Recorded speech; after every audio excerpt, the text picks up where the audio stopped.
Hello students, कैसे हैं आप सभी। उम्मीद करता हूं कि आप बेहतर होंगे और पढ़ाई के लिए 100% एफर्ट लगा रहे होंगे। मैं एजुकेटर नसीर अहमद स्वागत करता हूं आप सभी का आपके अपने चैनल इम्बोल्डेन कोचिंग सेंटर में। स्टूडेंट्स, आप तैयारी कर रहे हैं यूपी ट्रिपल एससी पेट, आपको पता है नोटिफिकेशन आ चुका है और अक्टूबर में आपका एग्जाम है। स्टूडेंट्स, आपको पता है कि जीके जीएस का कितना बड़ा रोल है इसमें। अभी मैं जीके जीएस ले रहा हूं, आने वाले समय में इसी में मैं आपको 5 डेली बेसिस पे करंट अफेयर के क्वेश्चन डाल दूंगा ताकि आपको 50 नंबर पूरे हो जाए। स्टूडेंट्स, आपको कहीं पढ़ने की जरूरत नहीं है, बस यही डेली आए।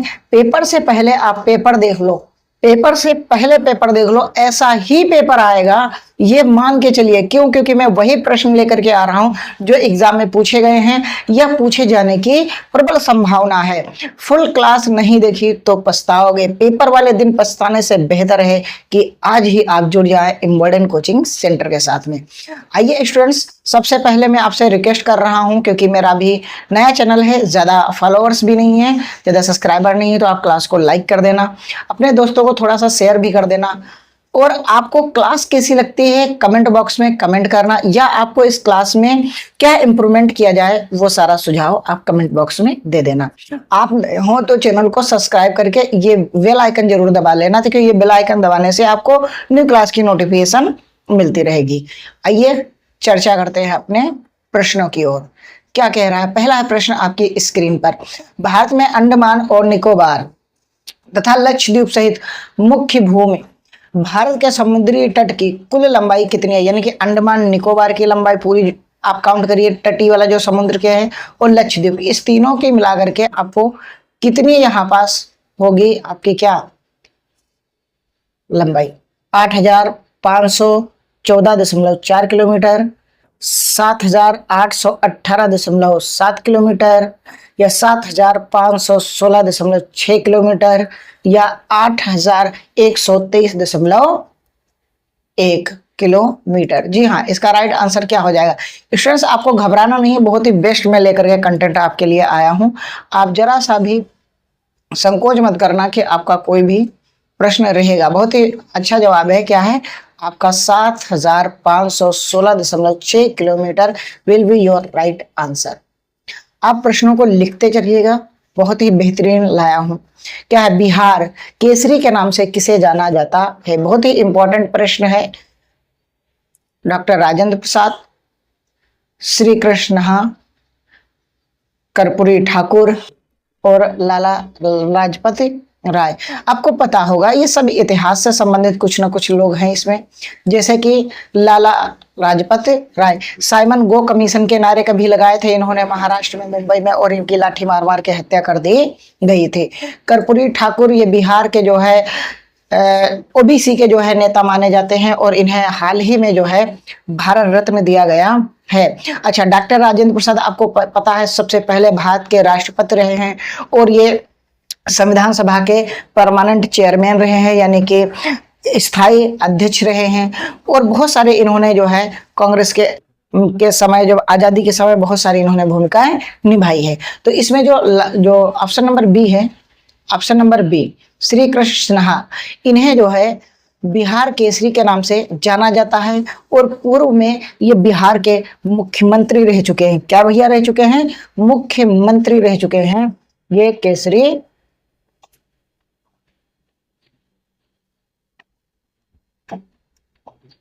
क्या है कि कृष्ण को बिहार केसरी श्री बाबू के नाम से भी जाना जाता है। इन्होंने 1946 से 1961 तक बिहार के मुख्यमंत्री के रूप में कार्य किया है। सोचिएगा कि कितना बड़ा इन्होंने कार्य किया है, यानी कि आजादी के समय से जब हमारे यहाँ अंतरिम सरकार बनी थी तब से और 1961 तक ये बिहार के मुख्यमंत्री रहे।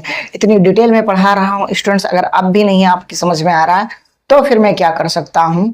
आप बेहतर पढ़ रहे हैं, बेहतर की तलाश में बेहतरीन को ना जाने दें। अगला प्रश्न है, भारतीय संविधान का निम्नलिखित में से कौन सा उपबंध कनाडा के संविधान से लिया गया है? यानी कि इसमें से जो ऑप्शन है उसमें से कौन सा संविधान हमारे भारतीय संविधान में है जो कनाडा के संविधान से हमने कॉपीराइट किया है?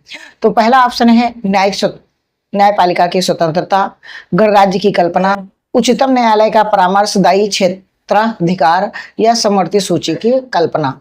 तो जी हाँ, इसका हमने जो है कनाडा से जो हमने लिया है वो हमने लिया है उच्चतम न्यायालय परामर्श दायी क्षेत्राधिकारी, यानी कि उच्चतम न्यायालय के मुख्य न्यायाधीश जो होंगे वो हमारे भारत के जो प्रेसिडेंट होंगे, यानी कि जो राष्ट्रपति होंगे, उनको जो है क्या है परामर्श दे सकते हैं। राष्ट्रपति माने या ना माने वो उनके जो है अथॉरिटी है, बट हाँ इनसे वो सलाह मांग सकते हैं किसी भी टॉपिक पर और ये सलाह दे सकते हैं। ऐसा हमारे संविधान में वर्णन है। कनाडा से हमने ये चीजें ली है। ठीक है, क्या कह रहा है कि उच्चतम न्यायालय का परामर्श क्षेत्राधिकार, यह प्रावधान भारतीय संविधान में कनाडा के संविधान से लिया गया है। अनुच्छेद 143 के तहत राष्ट्रपति उच्चतम न्यायालय के परामर्श ले सकता है। कनाडा के संविधान से एक मजबूत केंद्र वाले संघीयात्मक व्यवस्था तथा अवशिष्ट शक्तियों यानी कि का केंद्र में निहित होना भी लिया गया है कि हमारे यहाँ संघात्मक व्यवस्था होगी जो केंद्र में हमारे यहाँ जो है निहित होगी। यानी आपने देखा होगा बॉर्डर सिक्योरिटी फोर्स या जो भी हैं जो मामले होते हैं वो हमारी केंद्र सरकार देखती है। जब कुछ आपातकालीन आती है तो सारी शक्तियां जो है केंद्र में पहुंच जाती हैं। जैसे कि अभी कोरोना वायरस में आपने देखा था कि भारत सरकार ने एक निर्णय लिया था कि अब लॉकडाउन लग जाएगा, तो पूरे देश में लॉकडाउन हो गया था। तो वहां पास क्या था, संघात्मक व्यवस्था थी, साथ में अवशिष्ट शक्तियां भी थी। संघात्मक मतलब हमारे यहाँ कई राज्य हैं और हर राज्य का अपना अपना मुख्यमंत्री और अपना अपना जो है क्या है वर्क कर रहे हैं, लेकिन जब कभी आपातकालीन आती है तो अवशिष्ट शक्तियां हम केंद्र में दे देते हैं। उम्मीद करता हूं एक्सप्लेनेशन कुछ समझ में आ रहा होगा। आगे क्या है कि न्यायपालिका की स्वतंत्रता जो है ये प्रावधान हमने संयुक्त राज्य अमेरिका से लिया है। ठीक है, गणराज्य की कल्पना यह अवधारणा हमने फ्रांस से ली है। यानी कि आपसे पूछ ले कि गणराज्य की कल्पना किस देश के संविधान से लिया गया है, कौन है, छत्तीसगढ़। छत्तीसगढ़ जो राज्य है वो क्या है, वो जो है कर्क रेखा से होकर, इस राज्य से कर्क रेखा होकर गुजरती है। हमारे 8 राज्यों से होकर के कर्क रेखा गुजरती है। कौन कौन से हैं, इसका आंसर तो छत्तीसगढ़। कर्क रेखा भारत के 8 राज्यों से गुजरती है। गुजरात जहां जसदन गांव है वहां से, राजस्थान, मध्य प्रदेश, छत्तीसगढ़, झारखंड, पश्चिम बंगाल, त्रिपुरा, मिजोरम, ये 8 राज्यों से होकर के गुजरते हैं। तो इसमें क्या है कि आपने देखा होगा यहाँ गा ले लेना, यहाँ रा ले लेना, यहाँ माँ ले लेना, यहाँ छा ले लेना, यहाँ झा ले लेना, यहाँ पा लेना, यहाँ ता ले लेना, यहाँ माँ लेना। और आपकी ट्रिक बन जाएगी गरम छज्जे पर तीर मार। ठीक है, गरम छज्जे पर तीर मार। आपके ये 8 राज्य याद करने की ट्रिक हो जाएगी। अगला प्रश्न आपकी स्क्रीन पर, वर्ली चित्रकला भारत के किस राज्य की राज्य लोक चित्रकला है? मणिपुर, मिजोरम, कर्नाटक या महाराष्ट्र? जी हाँ, तो ये जो वर्ली चित्रकला है ये हमारे भारत का एक राज्य है जिसे हम आर्थिक इसकी राजधानी भी बोलते हैं, मुंबई को, जो महाराष्ट्र की राजधानी है। और ये महाराष्ट्र का वर्ली चित्रकला है जो भारत में सबसे ज्यादा प्रसिद्ध है वर्ली चित्रकला के नाम से। अगला प्रश्न, कौन सा भारतीय वित्त संस्थान शेयर बाजार में निवेशकों की सुरक्षा करता है? बॉम्बे स्टॉक एक्सचेंज, भारतीय रिजर्व बैंक, भारतीय प्रतिभूति और विनिमय बोर्ड यानी कि सेबी, ठीक है, नेशनल स्टॉक एक्सचेंज शब्दकोश और विश्वकोश। तो भैया इसका जो राइट आंसर हो जाएगा वो हो जाएगा सेबी हो जाएगा राइट आंसर, यानी कि आपका भारतीय प्रतिभूति और विनिमय बोर्ड। अब इसको सेबी लिखा होता तो सारे लोग जो है आराम से पढ़ लेते, SEBI, तो आप तुरंत क्लिक कर देते, लेकिन जब हिंदी में लिखा है तो आपके पसीने छूट रहे हैं। बस ऐसा ही पेपर आएगा कि आपको पता होगा लेकिन ऐसी भाषा दी होगी कि आप समझ नहीं पाएंगे।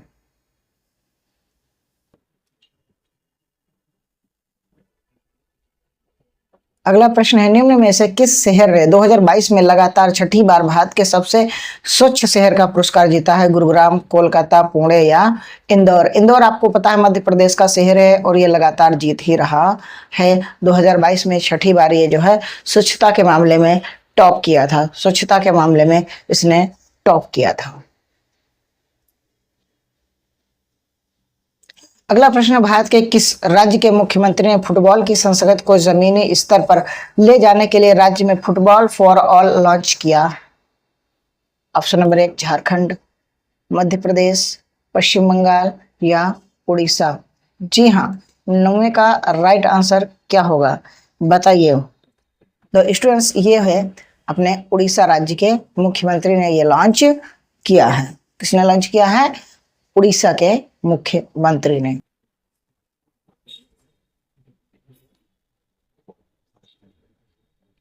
फुटबॉल फॉर ऑल कार्यक्रम फीफा द्वारा उड़ीसा में Kalinga institute of industrial technology और Kalinga institute of social sciences के साथ साझेदारी किया गया था। ठीक है, ये है कि ये कहाँ हो रहा है, तो Kalinga institute of industrial technology जो एक जो है विद्यालय है या कॉलेज है, वहाँ इंस्टीट्यूट में किया गया है। करीब 2000 स्कूलों में से 43,000 से ज्यादा फुटबॉल बच्चों को बांटी गई, यानी कि फुटबॉल जो है 33,000 बच्चों से को जो है बांटी गई, जिसमें 2000 स्कूल से बच्चे लिए गए थे। समथिंग आगे है कि यह भारत में फीफा का पहला ऐसा कार्यक्रम है जिसका उद्देश्य स्कूली बच्चों के बीच फुटबॉल को बढ़ावा देना था। स्टूडेंट्स, जो हो सकता है वो एक्सप्लेनेशन कर रहा हूँ, जो नहीं हो सकता उसे छोड़ दे रहा हूँ। आपको वही प्रश्न मिल रहे हैं जो इम्पोर्टेंट है।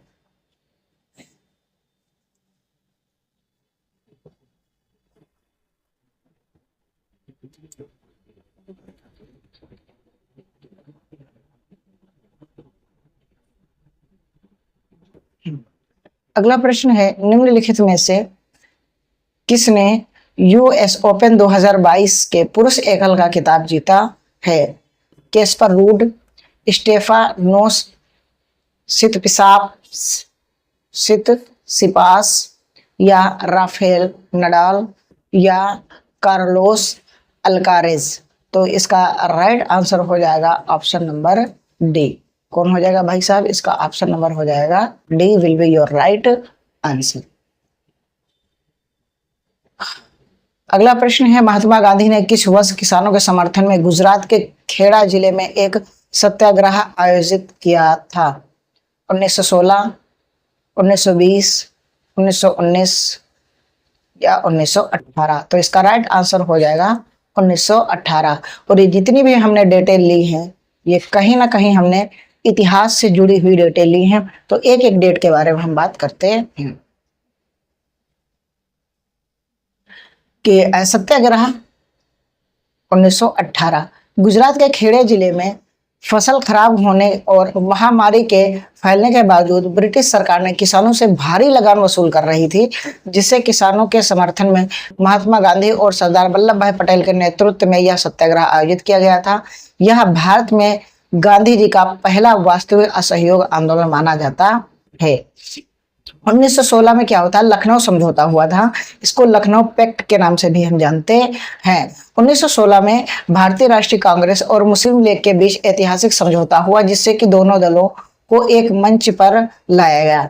बनारस हिंदू विश्वविद्यालय का उद्घाटन फरवरी 1916 में महात्मा गांधी ने BHU, ठीक है, हिंदू विश्वविद्यालय का उद्घाटन समारोह में अपना पहला प्रसिद्ध सार्वजनिक भाषण दिया। चंपारण की भूमि से 1916 में लखनऊ अधिवेशन में ही बिहार के राजकुमार शुक्ला ने गांधी जी से मुलाकात की और उन्होंने चंपारण के किसानों की समस्या को अवगत कराया। यानी कि आपसे प्रश्न पूछेगा कि चंपारण में गांधी जी को किसने बुलाया था? चंपारण सत्याग्रह में गांधी जी को किसने बुलाया था? तो आप कहोगे कि उनका नाम था कुमार शुक्ला, राजकुमार शुक्ला जी ने इनको इनवाइट किया था। 1920 में क्या हुआ था कि महात्मा गांधी ने अगस्त 1920 में ब्रिटिश शासन के खिलाफ औपचारिक रूप से असहयोग आंदोलन की शुरुआत की। खिलाफत आंदोलन का समर्थन गांधी जी ने हिंदू मुस्लिम एकता को बढ़ाने के लिए खिलाफत आंदोलन को असहयोग आंदोलन से जोड़ा था।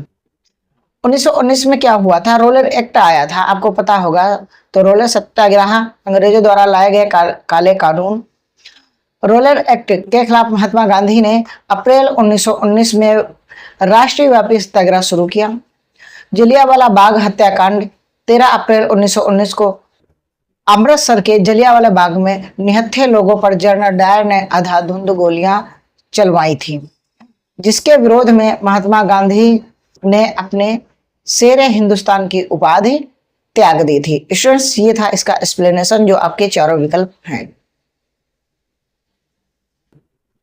अगला प्रश्न है, निम्नलिखित में से किसने न्यूट्रॉन की खोज की? जे चॉडविक, ई गोल्डस्टीन, या नील्स बोर, या अर्नेस्ट रदरफोर्ड? तो इसका राइट आंसर हो जाएगा, आपको याद होना चाहिए कि इसका राइट आंसर हो जाएगा चैडविक। कौन हो जाएगा? चैडविक। न्यूट्रॉन की खोज चैडविक ने की है।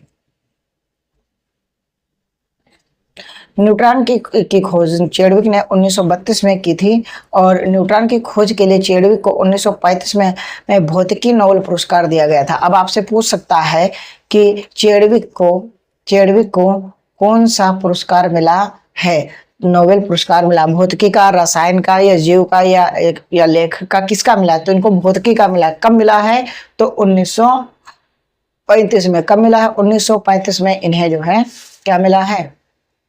इनको जो है नोबेल पुरस्कार मिला है। अगला प्रश्न है 13, दिनोधर पहाड़ियां किस भारतीय राज्य या केंद्र शासित प्रदेश में स्थित हैं? नंबर 1, अंडमान और निकोबार द्वीप समूह, महाराष्ट्र, गुजरात, या पश्चिम बंगाल? जी हाँ, बताइएगा 13 का राइट आंसर क्या हो जाएगा? तो ये है भैया गुजरात में। कहाँ स्थित हैं? गुजरात में स्थित है। अगला प्रश्न है, निम्नलिखित में से किस वनस्पति जगत के पौधों को शैवाल के नाम से भी जाना जाता है? एपियोस्पर्म, टेरिडोफाइटा, ब्रायोफाइटा, या थैलोफाइटा? तो इसका राइट आंसर स्टूडेंट्स हो जाएगा थैलोफाइटा, ऑप्शन नंबर डी। कौन सा हो जाएगा? ऑप्शन नंबर डी हो जाएगा थैलोफाइटा, है ना। निम्नलिखित में से किस फिल्म को 2022 में बेस्ट फिल्म पॉपुलर चॉइस का फिल्म फेयर पुरस्कार मिला था? राम प्रसाद की 13वीं, रश्मि रॉकेट, शेरशाह, या सरदार उधम? तो जी हाँ, इसका राइट आंसर हो जाएगा भैया शेरशाह को मिला था। इस मूवी को जो है क्या मिला था? बेस्ट जो है फिल्म पॉपुलर चॉइस का फिल्म फेयर पुरस्कार मिला था। तो स्टूडेंट्स, आज क्लास यहीं तक रखते हैं। क्लास को लाइक कर देना, अपने दोस्तों को शेयर कर देना, नए हो तो चैनल को सब्सक्राइब करके बेल आइकन जरूर प्रेस कर लेना ताकि न्यू क्लास की नोटिफिकेशन मिलती रहे। साथ में कमेंट बॉक्स में कमेंट करना बिल्कुल ना भूलना। आपका सुझाव हमारे लिए बहुत ही महत्वपूर्ण होगा। डेली बेसिस पे जुड़ना ना भूलें सुबह 10 बजे।